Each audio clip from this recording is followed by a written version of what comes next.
আগেকার দিনে মা ঠাকুমারা এই জিনিসগুলো মেনে চলতো। দেখবেন আগেকার দিনে সংসারে অত অশান্তি হতো না, 5টা ভাই 5টা বউ একসাথে থেকেও শ্বশুর শাশুড়ি নিয়ে থেকেও অত কলহ অশান্তি কিন্তু হতো না, মিলেমিশে থাকতো।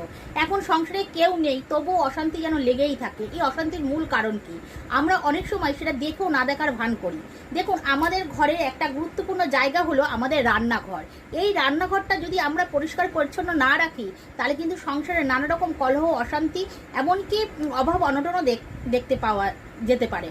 দেখুন, আগেকার দিনের যে আমাদের রান্নাঘর ছিল, সেখানে কিন্তু অন্য কোনো মহিলাকে বা নারীকে সেই রান্নাঘরে প্রবেশ করতে দিত না।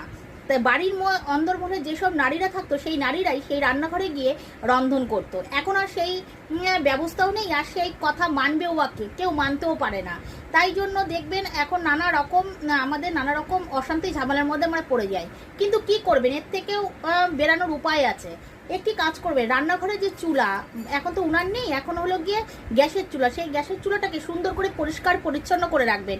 কোনো সময় নোংরা রাখবেন না। কেন? রান্নাঘর যত পরিষ্কার রাখবেন, তত আপনার ঘরেরই মঙ্গল হবে, ততই আপনার ঘরে লক্ষ্মী বিরাজমান হবে, এবং আপনার ঘরে কোনো সময় টাকা পয়সা অভাব অনটন দেখা দেবে না, ঝগড়া অশান্তি হবে না। যদি রান্নাঘর অপরিষ্কার রাখেন, বা যে খাদ্য বস্তু আপনি তৈরি করছেন যে চুলাটার উপর যদি অপরিষ্কার থাকে, তাহলে কিন্তু আপনার সংসারে কিন্তু অমঙ্গল কিন্তু হবে।